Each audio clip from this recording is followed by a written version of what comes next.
बहुजन संवाद में आज हम चर्चा करेंगे माधवी बुच के बारे में। सेबी की अध्यक्ष हैं। 1 मार्च 2022 को 3 साल के लिए उन्हें अध्यक्ष बनाया गया था। अगस्त 2024 में शॉर्ट सेलिंग जो एक्टिविस्ट की फर्म है, हिंडनबर्ग रिसर्च ग्रुप, उन्होंने ये आरोप लगाया कि उन्होंने और उनके पति ने भारत में निवेश करने वाली जो दूसरे संस्थाएं हैं उसमें हिस्सेदारी उन्होंने रखी है। और ये भी कहा गया कि जो IIFL वेल्थ द्वारा जो प्रतिबंधित फंड है उसका इस्तेमाल विनोद अडानी द्वारा, जो कि भाई हैं गौतम अडानी के, उनके द्वारा किया गया है। और इस तरीके के जब उनके ऊपर आरोप लगे तो ये पूरा मामला खुल गया और तब से वो चर्चा के अंदर हैं। कई बार ऐसी एक संभावना बनी कि उनकी गिरफ्तारी होगी, लेकिन उनकी गिरफ्तारी नहीं हुई। जब बहुत दबाव पड़ा तो जेपीसी फॉर्म हुई और ये हुआ कि जेपीसी के अंदर जो है उनको पेश होना है, लेकिन वहां पर भी पेश होने से अब तक 2 बार जो है वो इनकार कर चुकी हैं। ये बहुत गंभीर मामला है कि जिसको सेबी का मतलब ये है कि जो भी कुछ देश के अंदर शेयर से जुड़ा हुआ, कंपनियों से जुड़ा हुआ होता है, उसका एक रेगुलेटरी मैकेनिज्म की उसकी जिम्मेदारी है कि उसके अंदर कोई इलीगल प्रोसेस से इस तरीके की खरीद फरोख्त ना हो या बिक्री ना हो। लेकिन अगर ऐसा होता है और उसके अंदर खुद ही चेयरमैन शामिल पाई जाते हैं और वो भी हिंडनबर्ग की रिपोर्ट के अंदर इस बात का खुलासा हो जाता है, इसके बाद भी जब गिरफ्तारी नहीं हुई चेयरमैन की, तो ये बात साफ हो गई कि भारत सरकार, मतलब कि मोदी जी के द्वारा सीधे सीधे संरक्षण देने का काम किया जा रहा है सेबी चेयरमैन को। कम से कम ये तो उम्मीद की जाती थी कि वो आएंगी और अपना पक्ष रखने का काम करेंगी। और जेपीसी के पास में जो अधिकार रहता है कि वो किसी को भी कहीं कभी भी वो तलब कर सकते हैं, तो उन्हें तलब किया गया, लेकिन अभी तक उसका कुछ नतीजा नहीं आया है। तो आज हम लोग इस सवाल पे चर्चा कर रहे हैं कि वो कब तक भाग पाएंगी, मतलब कब तक कानून के गिरफ्त से वो बाहर रह पाएंगी। क्या जिस तरीके से हम लोगों ने देखा दूसरे मामलों के अंदर, हम लोगों ने देखा कि जिस तरीके से बहुत बड़े बड़े अपराधियों को भारत सरकार ने बचा लिया, ब्रिजभूषण शरण सिंह जैसे जो सांसद रहे बाहुबली, उनके ऊपर 10-10 FIR हुई, उन्हें बचा लिया। बहुत लंबी सूची है जिन्हें संरक्षण देकर के केंद्र सरकार ने बचाने का काम किया है। तो क्या जो है वो माधवी बुच को इतना संरक्षण है कि वो चाहे कोई भी अनियमितता उन्होंने की है, कानूनी कोई उनके ऊपर कार्रवाई नहीं होगी और जेपीसी में भी पेश नहीं होंगी। जेपीसी की फंक्शनिंग के बारे में, क्योंकि सांसद रहे हैं लंबे समय तक, हमारे साथ में अनिल अनवर जी हैं। आप जानते हैं कि वो पूरे देश के अंदर विशेष तौर पे जो पसमानदा जो लोग हैं उनको बहुत बड़े पैमाने पर उन्होंने एकजुट करने का काम किया। तब तक मोदी जी शायद ABCD पसमानदा जो है वो शब्द भी शायद उन्होंने सुना नहीं होगा, वो जानते नहीं होंगे। तब से अली अनवर जी उनके बीच में काम कर रहे हैं, हुए हैं। अखिल भारतीय किसान सभा जो है उसके आप अजय भवन के तौर पर जिसे जाना जाता है, उसके आप राष्ट्रीय अध्यक्ष हैं। परभनी से आते हैं, महाराष्ट्र से आते हैं। आपका भी स्वागत है। और होस्ट के तौर पर हमारे साथ में डॉक्टर आनंद प्रकाश तिवारी जी हैं। तो मैं सबसे पहले अली अनवर साहब से मैं जानना चाहूंगा कि आप थोड़ा सा फंक्शनिंग के बारे में बताएं। कोई चाहे तो आए, कोई चाहे तो नहीं आए, ऐसा जो है जेपीसी के अंदर अलाउड है क्या? आप भी जो पहले शुक्रिया। 5-7 बार जो जेपीसी बनी, कई बार तो जेपीसी इतनी इंपॉर्टेंट रही कि लोगों को इस्तीफा तक, मतलब सरकारें तक बदल गई जेपीसी के चलते, है ना। इसीलिए आसानी से कोई जेपीसी बनाती नहीं है सरकार। लेकिन क्या क्या उसके अधिकार क्षेत्र क्या है और आपका क्या अनुभव है जेपीसी को लेकर के? जी अली अनवर साहब। शुक्रिया डॉक्टर साहब। मैं 12 वर्षों तक संसद की विभिन्न स्थायी समितियों और दूसरी समितियों का सदस्य रहा हूं।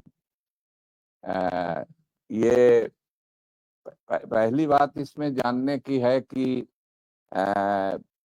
कुछ समितियों के विपक्ष के लोग भी अध्यक्ष होते हैं जेपीसी उसी तरह से जेपीसी के अध्यक्ष जो हैं अभी केसी वेणुगोपाल साहब कांग्रेस के नेता हैं और काफी पढ़े लिखे और तेज तर्रार आदमी हैं।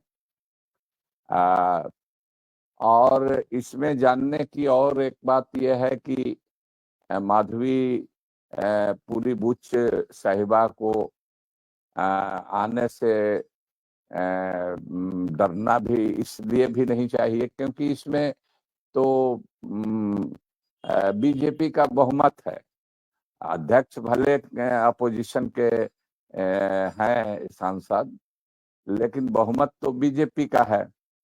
दूसरी बात यह है कि एक बार जब कमेटी ने समन कर दिया तो ये तो दूसरी बार है, दूसरी बार नहीं आई हैं और उन्होंने इसका कोई कारण भी नहीं बताया है कि स्पेसिफिक कि यूं ही कह दिया है कि किसी आवश्यक काम से मैं नहीं आ सकता हूं। फिर कमेटी ने, अच्छी बात है, महिला है तो इस नाते मान लीजिए कि कोई ऐसी चीज हो सकती है शारीरिक रूप से भी कि वो नहीं आई हो तो अगली बार उनको पेश होना चाहिए। लेकिन जो बीजेपी का जो एटीट्यूड है, मैं सुन रहा था रविशंकर साहब को, वो तो चैलेंज कर रहे हैं और वो कह रहे हैं कि इस कमिटी को तो कोई राइट ही नहीं है सेबी के चेयरपर्सन को बुलाने के लिए। इसमें एक बात और है कि ये देखिए, ये जो सेबी की चेयरपर्सन है मोहतरमा, ये पहले इसके बोर्ड की मेंबर भी थी और बाद में इनको 3 साल, जैसा कि आपने बताया कि 3 साल के लिए इनको उसका चेयरपर्सन भी बनाया गया। और इसमें एक बात और है कि ये पहली ऐसी घटना है सेबी के इतिहास में कि कोई गैर सरकारी आदमी इस सेबी का चेयरमैन बना है। पहले ये आईसीआईसी बैंक में भी थी और इनके जो हस्बैंड हैं उनका अडानी की कंपनियों से में शेयर वगैरह है, तो इसीलिए एक तो कायदे से जब हिडेनबर्ग में इनका नाम आया, इनके कारनामे की बात आई, खुलासा हुआ, तो कायदे से तो उसी समय इनको इस्तीफा कर देना चाहिए क्योंकि ये कॉन्फ्लिक्ट ऑफ इंटरेस्ट का मामला है कि इनके हस्बैंड का जिस हिडेनबर्ग रिपोर्ट में अडानी का जो से का मामला है, खुलासा हुआ है, उस कंपनी में ये भी इनके हस्बैंड भी शेयर धारक हैं।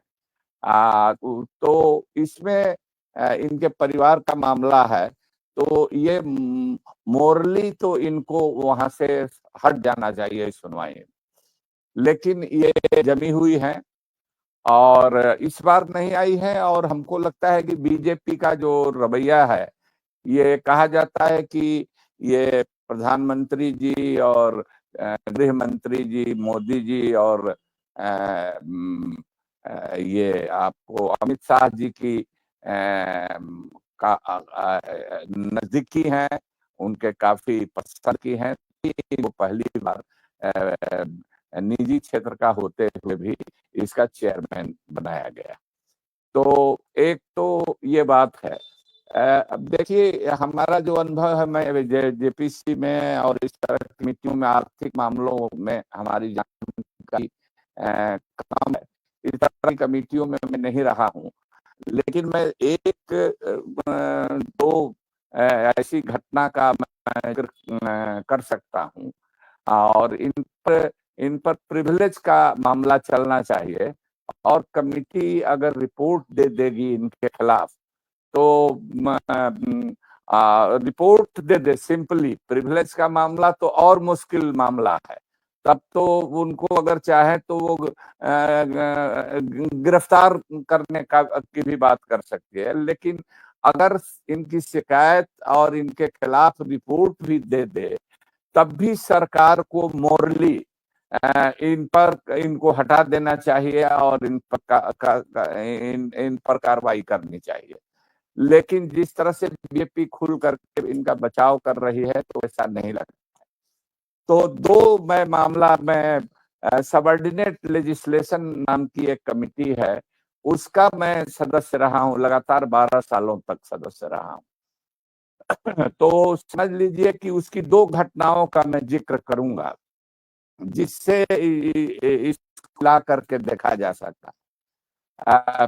आप देखिए ये जो कमिटियां होती हैं, संसद तो ज्यादा दिन नहीं चलती है, लगातार घटते जा रहा है संसद का चलना। तो अब 55 दिन है। आज एक लेख है डेरेक ओब्रायन साहब का भास्कर में एडिटोरियल पेज पर, तो उसमें इसमें डिटेल बताया है कि किस तरह से कभी 135 मीटिंग हुआ करती थी साल में संसद की, अब तो वो 55 पर आकर के रह गई है। तो एक तो ये है, तो ज्यादा काम ये कमिटियों में ही ज्यादा काम होता है। बजट वगैरह पास हुआ लेकिन डिटेल्स पर बहस होती है, और इसमें होता है कि जो 31 की ये कमिटी होती है, इसको मिनी पार्लियामेंट कहा जाता है। कोई भी कमिटी हो, मिनी पार्लियामेंट है, और इसमें जो होता है 31 में 21% जो होता है रूलिंग पार्टी का सदस्य होता है, और 11% जो होते हैं रूलिंग पार्टी का सदस्य होता है, या लोकसभा से, कहिए लोकसभा से होता है। और तो लोकसभा में जिस बहुमत है उसका ज्यादा है कि वही होता है, और 11% राज्यसभा के भी सदस्य होते हैं। तो उस राज्यसभा के सदस्य के नाते मैं चयन रहा हूं 2 कमेटियों में, और एक कमेटी में बीजेपी की नजमा हेपतुल्ला साहिबा थी, चेयरपर्सन थी, बीजेपी की थी, और मैं अपोजिशन की तरफ से था उस कमेटी में। तो आप समझिए कि इसमें एक सेंट्रल बैंक ऑफ इंडिया की चेयरपर्सन थी, अब उनका पूरा नाम तो भूल रहे हैं हम, लेकिन मिसेज दारूवाला उनका नाम था, वो टाइटिल दारूवाला उनका था। तो उनको हम लोगों ने और नजमा हेपतुल्ला साहब इसकी अध्यक्ष थी उस सबऑर्डिनेट लेजिस्लेशन कमेटी की। बंबई में मीटिंग हो रही है, उनको समन किया गया था, उनको सूचना दी गई थी कि आप पर्सनली आइए, अपने टीम के साथ आइए, और उसमें सबऑर्डिनेट लेजिस्लेशन का ये मतलब होता है कि जो पार्लियामेंट का एक्ट है उनके मुताबिक आप उसके बाकी रूल्स रेगुलेशन पर अमल कर रही हैं कि नहीं, उसके अकॉर्डिंगली आप चला रही हैं कि नहीं अपने ये बैंक को। तो उसमें वो हाजिर हुई थी, लेकिन उनका जो व्यवहार था कमेटी के सामने बड़ा ही माने एरोगेंसी उसमें झलक रही थी। और अंत में जो सवाल हम लोग पूछ रहे है भाई, तो अवमानना का, तो उसको जितना अधिकार पार्लियामेंट को है किसी मामले में अवमानना का, किसी को बुला ले, उतना ही ये पार्लियामेंट की किसी स्थायी समिति को होता है। तो ये जैसे पैर पटक करके बाहर चले जाना, वो चली गई। तो इनके बारे में ये शिकायत थी कि इंडियन फाइनेंस मिनिस्टर का बरदस्त उन पर था, दारूवाला पर। तो इसलिए उनके बल पर ये इस तरह की मनमानी कर रही थी। अब तो इन पर तो फाइनेंस मिनिस्टर छोड़िए, इन पर तो मिनिस्टर और होम मिनिस्टर, जो 2 लोग आज मुल्क को चला रहे हैं और उन्हीं की पसंद की सारी बातें होती हैं, तब क्या कहना है। अगर वो ऐसे आदमी का बरदस्त हो तब तो दिमाग खराब होना लाजमी है। तो ये पैर पटकते हुए एक तरह से वॉकआउट कर गई, बाहर चली गई। तो हम लोगों ने अवमानना की नोटिस कर दी, कमिटी ने अवमानना की नोटिस कर दी। अवमानना की नोटिस कर दी, तब मंत्री जी उनकी कोई हिफाजत नहीं कर सके, और नाक रगड़ करके आ करके, महिला थी, और महिला अध्यक्ष थी उस कमेटी की मोहतरमा नजमा हेपतुल्ला साहिबा, तो ऑपोजिशन में थी बीजेपी, उस समय यूपीए सरकार की हुकूमत थी।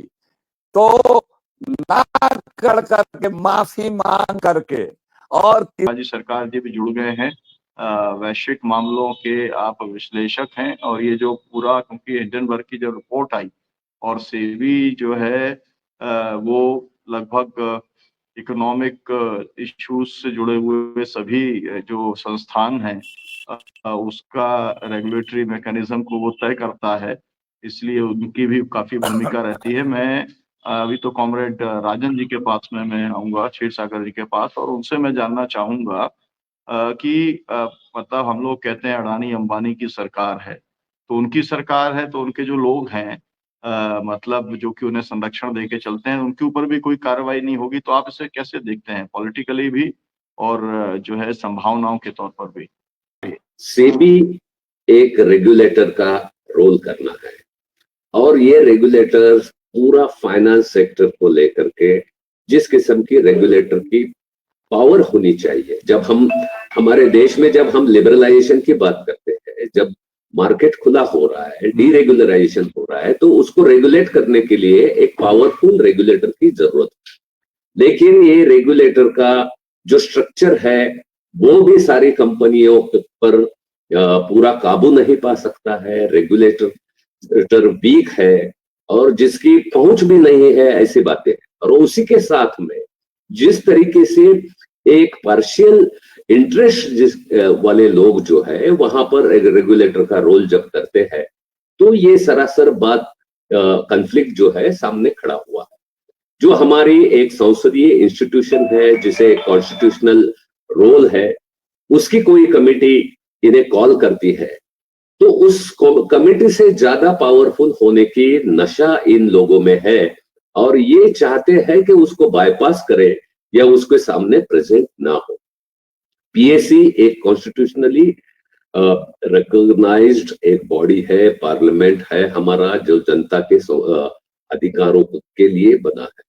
इसी पार्लियामेंट के कानून से जो है रेगुलेटर का रोल है, और उस रेगुलेटर की एक प्रमुख जो है वो सरासर गलत भूमिकाएं अदा करती है। कई सारी बातें ऐसी है, वो सैलरी ऐसी सैलरी लेती है, वो रिपोर्ट के बारे में कार्रवाई नहीं करती है। जब पीएसी बुलाती है और उसके सामने हाजिर भी नहीं होना पसंद करती है। मैं अली अनवर साहब ने जो बात रखी है कि अवमानना नोटिस दे करके, ये तो सरासर तौहीन है हमारे कॉन्स्टिट्यूशनल प्रोविजंस की, और इनके खिलाफ जो है तुरंत कार्रवाई जो है करना चाहिए, या अवमानना नोटिस दे करके उनके ऊपर जो है संसदीय तरीके से जो है कार्रवाई बने। और हालांकि ये बात होनी चाहिए कि सरकार ने आज तक उन्हें पद पे क्यों बना के रखा। यही बातें जो है, ये कुछ जो बातें आप छिपाना चाहते हैं, जो बातें आप दुनिया से छुपाना चाहते हैं, उसकी तो पोल रोज खुल रही है, और वो पोल खुलने के बावजूद भी जो है वो उस पद पे बरकरार है, और उसके लिए आंसरेबल और अकाउंटेबल भी जो है उसको देखा नहीं जाता। मैं वो रविशंकर प्रसाद के वक्तव्य की घोर निंदा करता हूं। जिस किस्म के नंगेपन से ये प्रोटेक्शन किया जा रहा है, ये बहुत गलत बात। हम देख चुके हैं कि सेबी का रोल एक कमजोर रेगुलेटर होने के नाते इस देश के अवाम को क्या सजाएं भुगतना पड़ रही है, ये भी कई सारी बातों में हमने देखा है। मैं अभी कुछ देर पहले जिक्र किया था जस्टिस लोढ़ा कमीशन, जिसमें 6 करोड़ से ज्यादा आम इन्वेस्टर है, जिनके बारे में पहले तो सेबी कुछ करना ही नहीं चाहती थी। 159 ऐसी कंपनियां हैं जिन्होंने लूटा है लोगों को, और जो सरकार इस तरीके से काम कर रही है कि ताकि ये जो ऑफशोर कंपनीज के आधार पर जो तिकड़मबाजी वहां पर की है, जिसे एक्सपोज किया जा रहा है, ये सिर्फ एक्सपोज होने की एक, मैं तो कहता हूं कि एक हिमनव का छोटा सा क्षेत्र ये है। इसके नीचे और क्या क्या है। और बुनियादी बात ये होनी चाहिए कि ये सेबी के स्ट्रक्चर में भी क्या बदलाव करना चाहिए, इसका एक रेगुलेटर मजबूत ताकतवर तरीके से कैसे लाना चाहिए, इस बारे में भी बहस करने के लिए बीजेपी सरकार राजी नहीं है।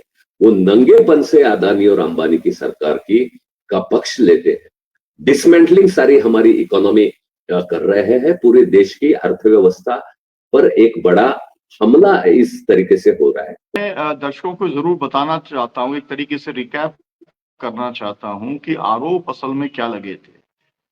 जब ये चर्चा में आए तो हिंडनबर्ग रिसर्च ने अडानी समूह पर कर्ज और शेयरों में हेराफेरी का आरोप लगाया था, एक ये था।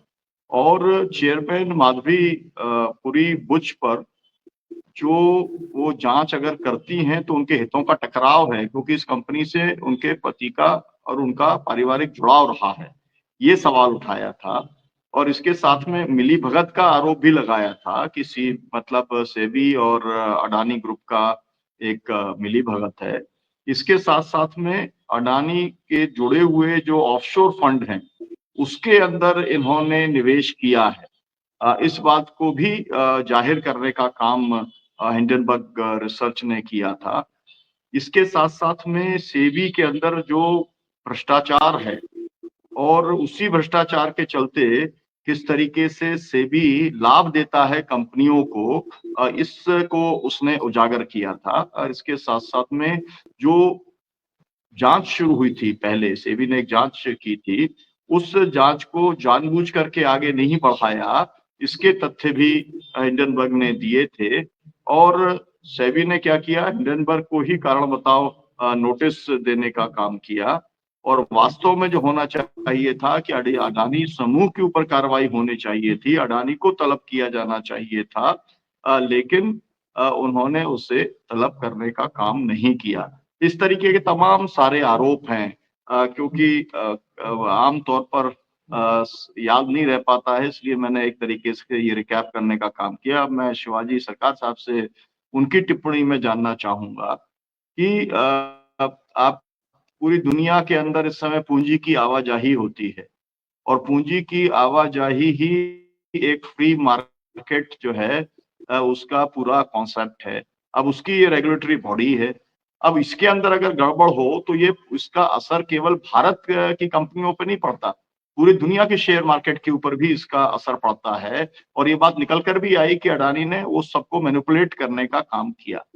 तो उससे इससे आप इसका देश के स्तर पर और वैश्विक स्तर पर इसका क्या असर आप देखते हैं, और आपको क्या संभावना है कि क्या कानून की गिरफ्त में आएंगी या लगातार संरक्षण मिलता रहेगा, भागती रहेंगी? शिवाजी सरकार सर। उसके जो पावर्स है वो मैक्सिमम पावर्स बीएसई के पास होती है ऑन फाइनेंशियल इश्यूज। दूसरी चीज है, इससे पहले जो सेबी का एज ए रेगुलेटर जो है ये इंडिपेंडेंट रेगुलेटर है, but it is set up under the RBI. तो आरबीआई भी उनके क्वेश्चनिंग कर सकती है। और मुझे अभी तक ये नहीं समझ में आया आरबीआई इस बारे में चुप क्यों है। आरबीआई के पास ये पावर्स है for all banking and financial institutions.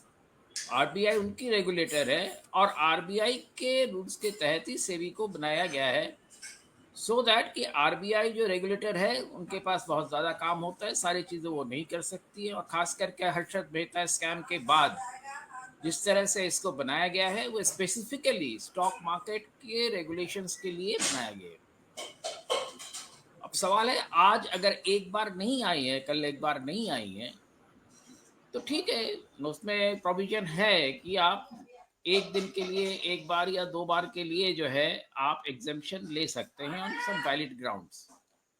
But वो कोई परमानेंट एग्जेम्पशन नहीं होता है, आपको सामने आना ही है। अगर उसके बाद आप नहीं आते हैं तो अली अनवर जी जो कह रहे थे कि उनके खिलाफ जो है जो अवमानना का जो है, कंटेम्प्ट का और कई प्रोविजंस उसमें हैं, वो उसके तहत कार्रवाई की जा सकती है। ये एक अपनी जगह एक जो है बेसिक जो चीज़ है वो ये है। इसलिए एक बार का ना आना अपने आप में जो है कोई भी कमिटी या कोई भी कोर्ट के उसमें जो है वो अलाउड है, आप कह सकते हैं। तो उसमें कोई प्रॉब्लम नहीं है। इसलिए उसने उन्होंने अगर ये किया है तो चलिए यहाँ तक माफ है। पर सेबी का जो ऑर्गेनाइजिंग करना का जो तरीका है, सेबी ने जो कुछ किया है, जिस तरह से हिंडनबर्ग के रिपोर्ट्स को, सारी चीज़ों को पूरा ताक पे रख दिया है, और उसकी बिल्कुल जो है तवज्जो नहीं की, उसको नोटिस में नहीं लेना, ये अपने आप में गलत है। और इस पे जो है डेफिनेटली काम जो है उनका ऊपर एक्शन होने की जरूरत है। अडानी पर भी हो चाहे किसी पे हो, एक्शन की नॉर्मल प्रोसेस होता है। दूसरी चीज जो है, आपने जो कहा कि उनके जो वेस्टेड इंटरेस्ट उनमें उन पे है कि उनके रिलेशन में कोई भी हो, खास करके अगर हस्बैंड है और वो अगर उस कंपनी से जुड़े हुए हैं, तो ये तो मैं समझता हूँ कि नॉर्मल प्रोसेस में जो है उस पर कार्रवाई हो सकती है। अब जो है स्टॉक मार्केट की क्रेडिबिलिटी जो है वो सिर्फ इसलिए नहीं होती है कि वो कुछ ट्रेडिंग करती है, बस में ट्रेडिंग में अगर गड़बड़ियां होती है तो उसका असर सिर्फ मुल्क पे नहीं पड़ता है। हिंदुस्तान में भी जो भी इन्वेस्टर इन्वेस्ट करना चाहता है उस पर उसकी फर्क आता है। और उसके बाद हम देखा है हमने कि जितने बार हिंडनबर्ग की रिपोर्ट आई है और इसके अलावा भी पेगासस वगैरह कई चीजें हैं, हर बार जो है सबसे पहला जो धक्का पहुंचता है वो स्टॉक मार्केट पे पड़ता है। स्टॉक मार्केट पे क्यों पड़ता है? कि स्टॉक मार्केट इसलिए पड़ता है कि दूसरे देश के लोग ये समझते हैं कि जिस भी मुल्क में इस तरह की चीजें होती है वहां इन्वेस्टमेंट सेफ नहीं है। तो ये जो मैसेज जाता है, ये छोड़ दीजिए कि कौन किसने क्या किया, किसके क्या कनेक्शंस हैं, तो उससे सबसे बड़ी चीज जो है ये जो सारी बातें हो रही है, जो पूरे हमारे जो फाइनेंशियल सिस्टम है उस पर जो असर आ रहा है, उसकी जो पूरी वर्ल्ड में जो साख जो है वो खत्म हो रही है। और हम देख रहे हैं, देखिए अगर आप लगातार देखें जनवरी ऑनवर्ड जो है स्टॉक मार्केट जो है बीच बीच में कुछ वो चीजें छोड़ दीजिए तो through manipulation and other ways, पर लगातार वो नीचे ही जा रही है। और जून ऑनवर्ड जो अगर आप देखें स्टॉक मार्केट आज पिछले 15 दिनों से जो है 15 दिनों से स्टॉक मार्केट में जिस तरह का इन्वेस्टर्स का नुकसान हुआ है, तो उसका जो मैसेज जाता है इन्वेस्टर्स के पास और खास करके जो बड़े फॉरेन पोर्टफोलियो इन्वेस्टर्स होते हैं उनके ऊपर, वो बहुत ज्यादा होता है। और ये हम देख रहे हैं कि स्टॉक मार्केट्स के इन्वेस्टमेंट्स जो हैं वो लगातार कम होते चले जा रहे हैं। तो इन सारी वजहों से जो है सेबी को एक ऐसा सख्त और निरपेक्ष न्यूट्रल, टोटली न्यूट्रल बॉडी होने की जरूरत है। और उस पर क्या था उसका मकसद था कि जो नियामक संस्थाएं हैं उन नियामक संस्थाओं की समीक्षा की जाए, सेबी की समीक्षा की जाए। तो अब मामला अकेला माधवी बुच का नहीं है, और भी अधिकारियों का है जो सेबी के साथ में जुड़े हुए हैं। मैं डॉक्टर आनंद